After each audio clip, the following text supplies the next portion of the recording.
What is going on, guys? DBG here, and in this video we are going to be doing another episode of the No Money Spent Squad. Pretty sure we're on episode 116 right now, which is a lot. Let's be real, that's a lot of episodes. So what we're going to be doing is, sorry again if my voice sounds a little bit weird or I'm speaking a little bit low at times. I'm not feeling great right now, so sorry about that. Yeah, this is the team we have got right now. This is a pretty good team. Like, I know I obviously lost the game yesterday, but it was nothing to do with the team. And it was just more, like, a lot of BS went on in that game yesterday, trust me. But, yeah, I'm happy with this team right here. We can go 13 deep. We got a lot of good players. So, I'm going to see what price some of these cards are from the new Moments of the Week set. So, theme is Moments of the Week 11. And let's just say, surely for 2,200 there should be at least some of them. Not bids, obviously. Search the complete wrong thing there. And it hasn't even been 4 hours since these cards been released, so say 1,700. Okay, so Ish Smith sucks. I'm telling you that right now. Ish Smith absolutely sucks. Darius Garland is going to be a good. I'm gonna buy Ricks or Ish Smith though, for the reason that I think he's a really good investment. Because basically, if 2K, I'm not going to buy too many of them because, again, I don't have that much MT that I really want to invest. So let's just send him straight to the, actually no, send him to the collections. So I'm not tempted to sell him for a while because I made some like really bad mistakes with investments. Oh, I got like some of these players are good investments. Like, for example, where's the gold? Michael Thompson is still going up in price. I'm pretty sure Terry Porter is going up in price as well. There's a few bad investments I made. Devin Harris wasn't a bad investment because I bought him off for 500 MT. But for a player like these, so you go to Moments or Premium, Moments of the Week. So you look at Moments of Week 5, which was the set for Zach LaVine. And Zach LaVine's really good. So Jokic obviously is cheap, but you look at Donovan Mitchell. Like right now you're seeing an hour or 50 minutes ago, he's 150k. When Super Packs came out, he actually went down to below a buyout. He actually wouldn't have been a bad player just to pick up. But when he went to below a buyout, these cards right here, you can see them like 30 or 26k here for a silver. These guys at one stage were above 50k MT. And the most annoying thing is that I had every one of these. I had every one of them and I sold them. So at least like Chris Boucher isn't that much. Terry Rozier, not that much right now. I'm telling you guys, there was a stage where all these guys were super, super expensive. And then DeAndre Hunter as well. I remember I sold him right before that, thinking his price is going to go down. He went up from like 4k MT to like 6k MT. Got right back down to 3k MT. He's not actually a bad player to pick up. Doesn't really fit into any of my plans, so I'm not going to waste a little bit of MT on him. But that 2,900 could go up a little bit in price. Need one more card till we get Jason Kidd. As much as I don't want Jason Kidd because we have a better Jason Kidd, the quick draw one, there is another player that I do really want to buy. So I'm trying to think who the other. Myles Turner, call our Amethyst. So he could be one of the better cheap centers in the game. I'm telling you that right now. Myles Turner is going to be really, really good. So I don't think he's going to be worth 70. Like 14k. He's less than this. So he could honestly end up replacing. He could be replacing DeAndre Ayton in the squad. I'm not gonna lie. And I'm not saying he's better than Ayton. The question is Ayton enough better than Myles Turner for me to justify keeping him? Because I think Ayton is going to go down in price quickly. Because I picked up my Ayton when he was like 19k or something. Actually, I'm sorry, 20k.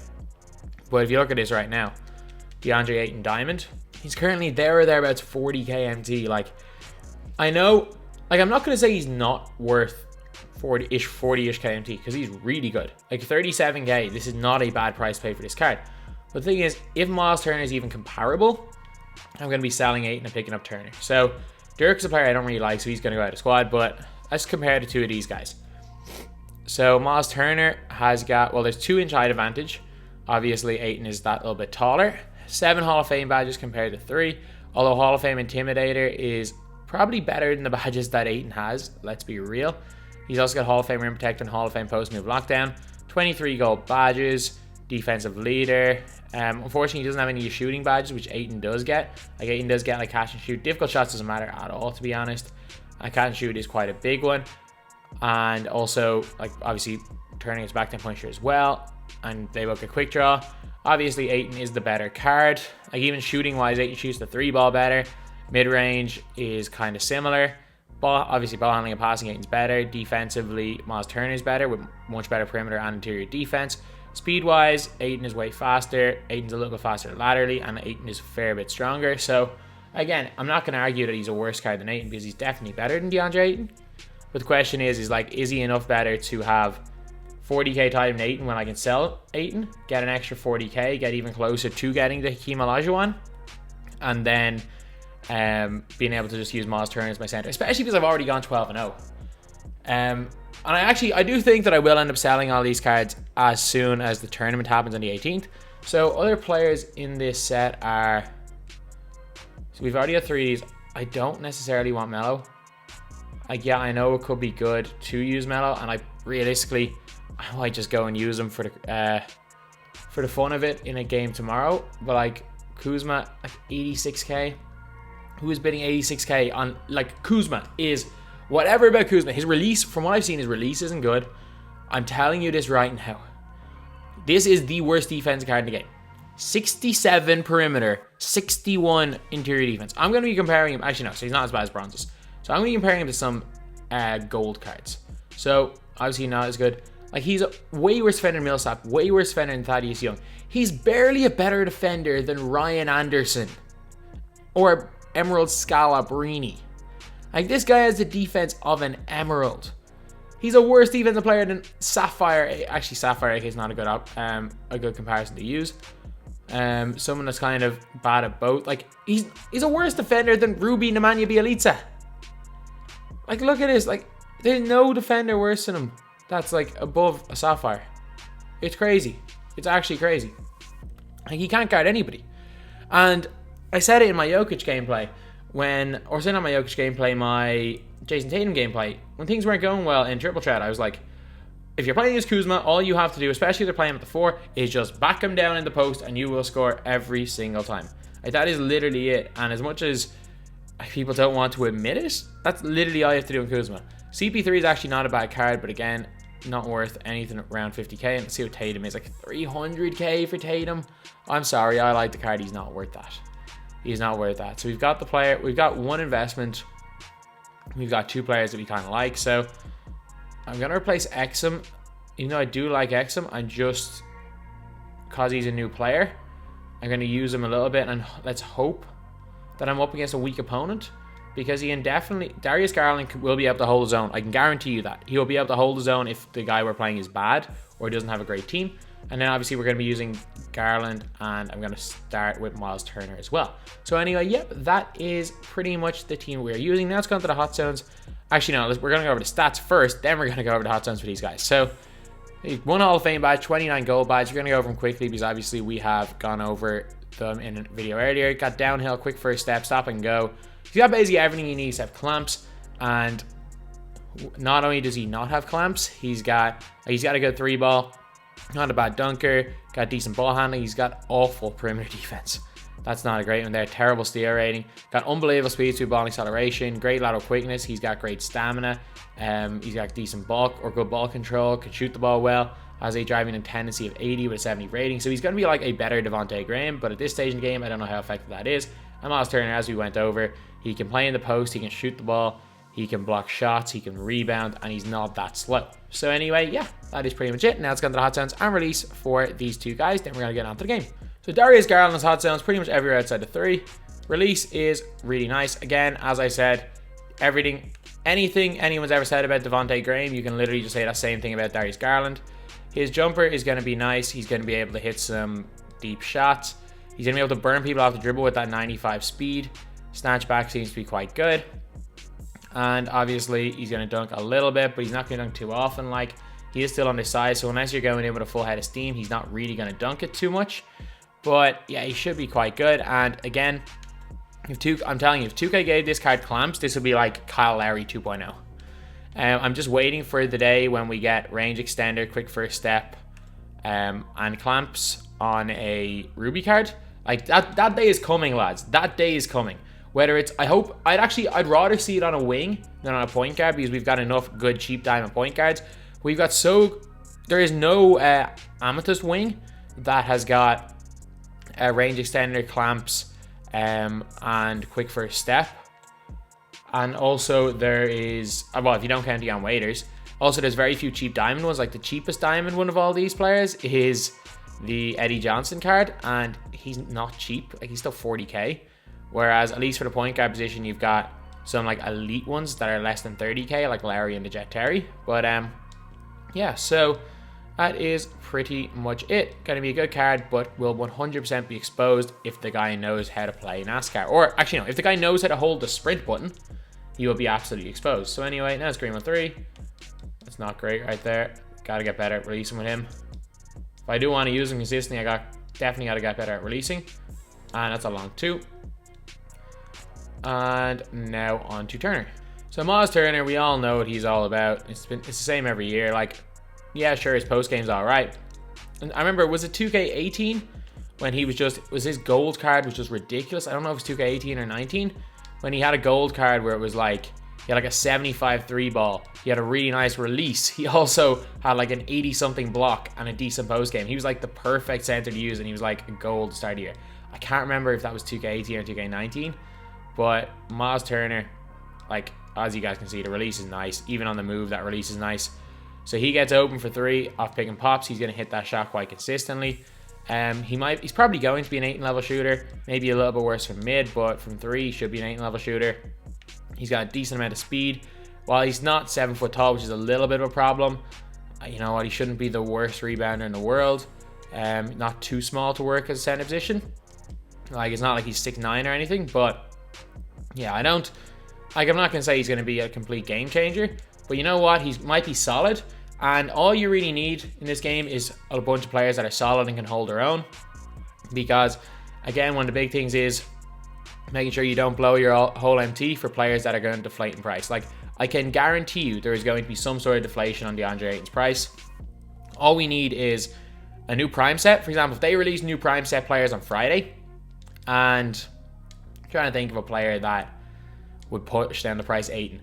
The pink diamonds, the top players, they won't have any relevance on it, but I'm trying to think of what like high overall player would affect Ayton. I don't like, there's a lot of centers that could. Like, imagine if they went and released an Arvydas Sabonis. If they released a diamond Arvydas Sabonis with the next prime packs. Or as diamonds Adrunas Ilgauskas, especially Sabonis, because he's going to be 7'3". He's going to be like a 7'3" Jokic and have a little bit of speed, a little bit more than Ilgauskas anyway.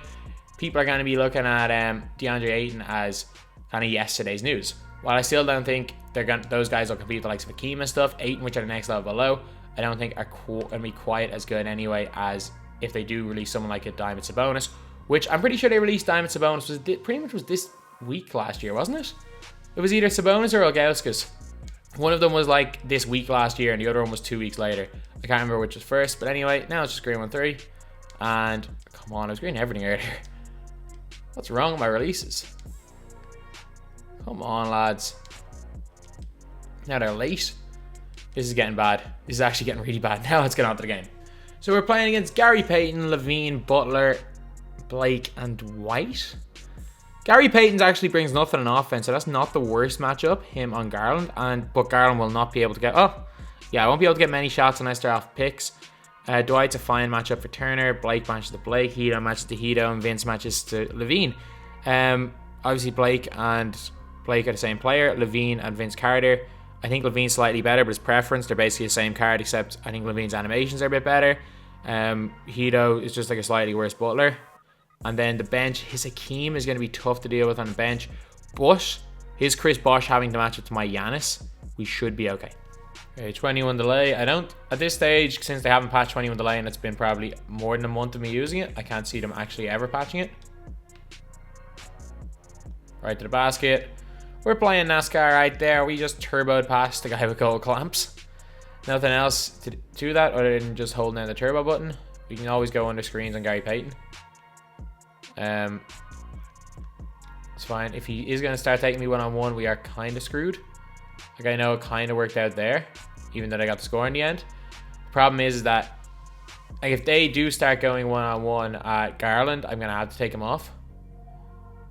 I know people might want to actually watch him play, but unfortunately, there's only so much you can do when the other team can literally just hold the sprint button and go by you. That was a good shot there by Garland, though. At least he got a score before probably being taken off for the game.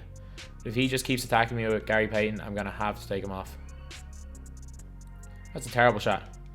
Payton, I'm telling you this right now, Payton is one of the worst offensive point guards I've used in this game. Like, he genuinely cannot hit a shot right into Myles Turner. Good basket. His release is beyond broken. And, like, not even Jason Kidd broken. It's beyond Jason Kidd level, like. Clamp him. We're right there with Turner. And Blake gets to steal. Garland's there. It's a wide open Hito into a terrible shot by Darius Garland. I don't know why I thought I had space. I evidently didn't there. And we should be... Oh. Obviously, I pressed triangle at the wrong time there. I thought I was there. Kick out to Blake. And they've done a good job on the recovery there. Okay, let's put in the jet. Garland's done well. That's a major travel. He took 2 steps into another. That was a 4-step Euro step there. And how did Blake miss that board? Okay, he's not going to get by Turner. Cover the cut. Cover the cut. It's fine. He's not getting by him too easily. Clamp him. Jump. Good defense there, lads. And Blake's at the board. Let's push it. Hit the shooter. Wrong button. To Blake. Okay. Fake. Someone has to be open. It is Hito. No. No one's open. Fake and pop. Hall of Fame range extender for Hito. Bounce back. Can't hit it. That was the perfect shot right there. We just sold. We just completely sold.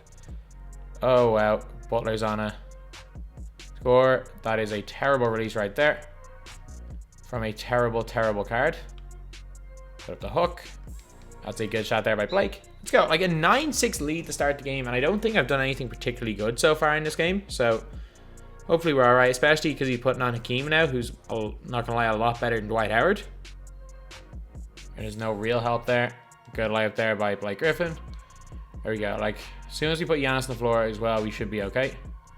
Waiting back there with Turner. And Turner goes and gets the tip. We push it. Hit Turner. Okay, back him down. Spin. Okay, once we get in, yeah, we're there. Good job by Myles Turner, and he gets the M1. So, Turner's had a really good quarter here. He knocks down the first. And bad release. Missed the second. Okay, I thought he was going to come off the screen. Straight. Okay, good pass right there. And he half bars it with Vince Carter. So this guy appears to be completing all the spotlight sets, but yet he hasn't completed any spotlight challenges. That's a bad release right there. Marcus Morris for 3. He goes and greens it. There you go. Like, I have Marcus Morris there for a reason. He's going to hold his own always. Like, he's never going to look like a really good player. He's not going to be going to the basket well. But you know what? For like 6-7 KMT, especially because he is replacing someone like Odom, who was, I think I saw him for like 80 KMT, 70, 80 KMT. For 1/10 of the price, you're getting probably 60% of the player. So in terms of value, he's still up there with the best of me, even though apparently he has gone up a little bit in price. We'll pull up. That's a bad release. We are absolutely selling right now. Our releases are horrendous. They're going to jump on that, are they? Nope. Back off the pop. Or wide open. Full white glitch. Can we just hit a shot? To be fair, the amount of bad releases we have, a full white glitch isn't the biggest deal in the world. But like, we're 1 of 6 here with Baron Davis. Live that. Live with that. Clamp him. Clamp him. Let's go. That's what Marcus Morris is in there for. He's in there to play defense. Oh, we did a poor job there, and we got so lucky. Kick to the corner. We need this one. Finally. Finally, we green one with Baron Davis. This has been a... I've never played this badly and been up 13 points against a squad like this. This is a good squad I'm playing. And it's not like this is a Sapphire team. This guy's like a full diamond, pink diamond squad except with white. Like, he's got Levine, who's a serious amount of MT. Like, Levine's overall the same price as T-Mac, I'm pretty sure. Or at one stage he was the same price as T-Mac, depending on when he got him. Unless this guy is a big believer in locking in collections, which could be the case, considering he just seems to have 2 full spotlight sets. Okay, Jimmy completely clamped him up. I was literally just trying to get the ball on the post there. Why did we run to Peyton and leave Levine? Like, this guy is really weak. Like, sorry if you are watching this, but this guy's not very good. So that was a very, very easy win right there. So we're going to go and play another game. That was just way too quick. Alright, so we are playing against Big O, Paul George, Peja, Giannis, and Yao. Giannis is good. I wish I could swap Vince with Peja. Or say Vince with Hito, because I could just run past Peja. His bench, he's got Kobe, who's alright. Roman Rose, not great. Wilt can't really guard Giannis, but he's not going to be the worst person to guard Giannis. Let's hope he puts Joakim Noah to the power forward position, but we should be alright. Like, it's not a bad squad this guy is running, but we do have the advantage in most positions. I'm going to say except for Kobe on the bench, and obviously Darius Garland playing point guard, we probably have the advantage. Actually, no, Yao at center. And Giannis. We have the advantage in the Hito and Peja matchup and the Vince Carter and Paul George matchup. Let's be real. I don't know why I'm trying to make it out like a disadvantage. I don't. A big advantage because I don't. But, again, seeing what way he plays in the first couple of offense is going to give me a good idea of how this game's going to go. Okay. Get over that screen. Okay, he's gonna be, if he's Yao Ming cheesing, I could be screwed. So 21, or not early offense, 21 delayed job. Got some space there on the snatch back, on the bounce back. Good. Let's go. We should have greened that shot though. Okay, let's clamp. We're good, I think. Oh, okay, it's fine. Get him thrown at me. Good pass. And that's good defense there by Blake. Let's go, lads. Let's hit Hito. Let's stop. Are they going to leave him? Not really. It's a bad shot. If we're not green at that one, it's a bad shot. Strip. Good foul. He's only got 50 steals. That was always going to be a foul. You know what? It's better than giving up the break. He's going to pass. Jump. Oh, we're so late on that. Okay, this guy has not done a bad job of just getting it into Yao, which is like half the battle if you're using Yao. Like, if you can get the ball into him consistently, you're going to win a lot of games. There we go, right to Blake. Good job in pick and roll there. Okay, I know it's not specifically Darius Garland, but he can run the pick and roll well. And if you've ever seen the way I play, I literally need my point guys to play defense and be able to run the pick and roll. And also be able to kind of draw in defenders off doubles. That's a green light there from Blake Griffin. And a big thing with that is range extender. Because if they're a threat from range extender, it means that a lot of the time if you connect on the screen, they have to switch. And if they switch the screen, you're in good shape. Okay, I want them to try to do something difficult here. And giving up the ball is actually fine. Like, if he's... I'd rather him giving up the ball than just try to back me down. That's good defense there. Go everything he's done so far has been very predictable. Got him with the behind the back. Easy dunk there by Vince Carter. Okay, so we're doing well so far. Offensively we're fine, defensively we're fine. And a 50 steal rating. That's all you need to get strips apparently. Darius Garland to the corner to Vince Carter. Green light. Good ball moving, lads, and we have shot the ball well so far. Leads up to 9. Turner's job to get back because we can't really stop Giannis, can we? I don't mind Yao on the perimeter. Clamp. Okay, nothing we can do there. We got caught. We got caught in a position where we pretty much were giving up 2 points unless he choked completely. We didn't really connect off that. We got a step on him here though. To a wide open shooter. And that's off, isn't it? Yep. That's as close to green as possible. That should have been green. Just deny Peja. We're in an alright position. I don't mind him trying to post up Blake. As long as he doesn't try to run by Blake, I'm fine because... I don't think Giannis is going to get too much by posting up Blake, but Giannis, because Blake has got no clamps, Giannis can just run by Blake, which is, again, a bit of a problem. We're there. Ooh, okay, it's alright. Pick and roll. Snatch back in space. Green light there by Garland. Let's go. Offensively, you can run him like any point guard. As in, like, you can run him like any comp point guard. He's that good. He's just not a good defender. And to be fair, like, if you're playing the way this guy's playing me, you don't need a good defender. This guy has done nothing with his point guard. Why did I jump there? Will can't shoot it. Good defense there by Turner. Just happens to land right back into his hands. And that's a block there by Vince, I think. And we bounce it off him. I can live with that. It's a half bar by Romero. Let's burn him. There's no defense there at all. That's a foul. So let's knock these two down. Like, for a solid first quarter so far. And just I say that, we go and sell the free throw. But if we do manage to get a stop and a score, that would be nice before halftime. Or before the end of the first. He built his lead to like 13. Go high. It's fine. He's running quick by the looks of it. Well, this guy had slowed this down. I wouldn't attack me here. And fair play to him getting the dunk, but it's still not a smart move. Because that gives me an offense. And with the way I've been playing offense in this quarter, you don't want to give me an offense. And Garland gets a step. Hits the shooter wide open, and we knock it down. Run forward, see if they go long. We're there. Oh, if he caught that, we would have been in space. Okay, so 11-point first quarter lead. A solid offensive and defensive first quarter. We got 5 points more than we normally look for in offense.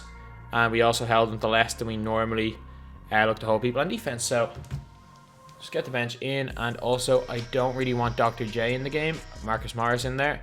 Because again, Dr. J is good in spurts, but I don't rate him that highly as a normal player. Actually, this could be a good game for Dr. J. Because Melo's guarding him. Full white glitch. That's not how we want to start the quarter. To a wide open Marcus Morris for 3. He knocks it down. He has hit 3 whites in a row to start this game. Everyone's saying they were going to patch the game and get rid of behind the back. All that the mini patch seems to have done is make whites go in more and more. And that is a bad shot to give up by Melo. The fact is, like, I'm not even going and playing NASCAR. Like, I could literally score every single time doing that, but I'm not doing it because that is just how easy this game has been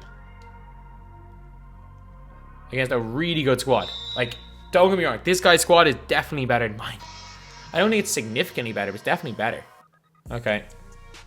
I shouldn't be able to guard this pick and pop. I'm just going to leave Giannis because he has Giannis guarding him and just let that matchup just play out. And we go and green a shot with Marcus Morris.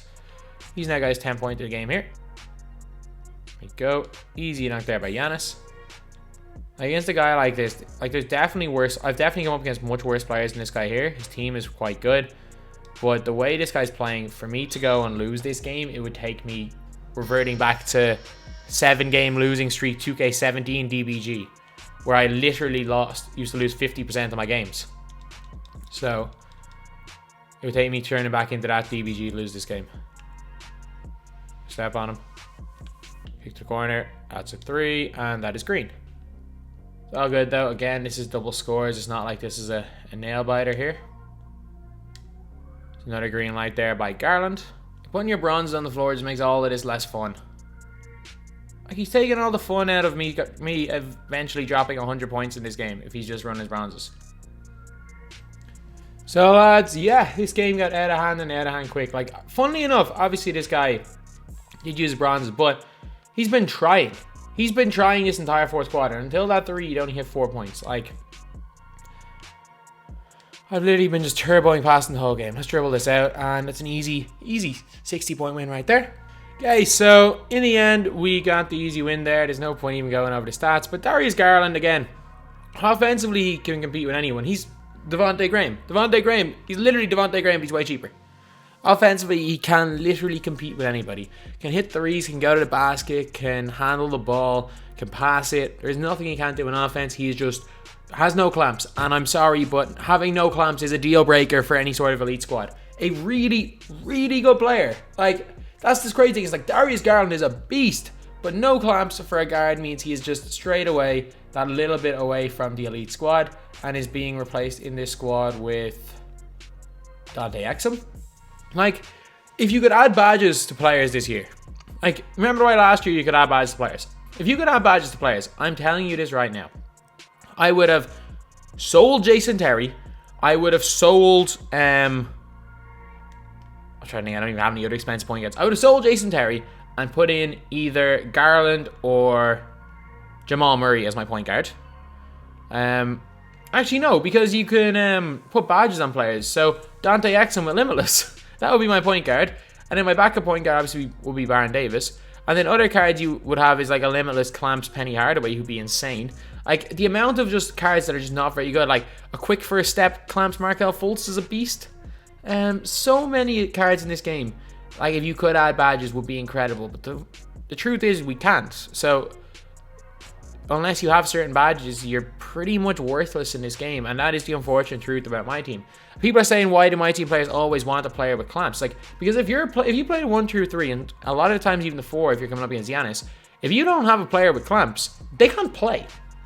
Like, when I played JD crossover, neither of us could play Blake Griffin. Because as soon as one of us saw the other put Blake Griffin on the floor, we just put Giannis at the 4 and just turboed past him the whole game. The only position you can get away with not having clamps is center, because I'm pretty sure there's no really good gold quick first step centers, except for like Kenyon Martin, who's kind of slow with the ball, or Blake Griffin. And then both of those guys give you nothing in terms of post defense, so they can be abused on the other end of the floor. But like, there's a reason why why I have Marcus Morris in here. Like, you're looking at my squad, I have Marcus Morris in over Clyde Drexler, over, like, I know not the same position, but like over Draymond, over Steph, over Jamal Wilkes, over Paul Pierce, Grant Hill. Like, Jeff Patry's a beast. And it's just because of how important that clamps badge is. Like, if you don't want to be just turboed by every time, you gotta get a team with clamps players. But anyway, that's the video. Thank you guys for watching. Please like, comment, and subscribe.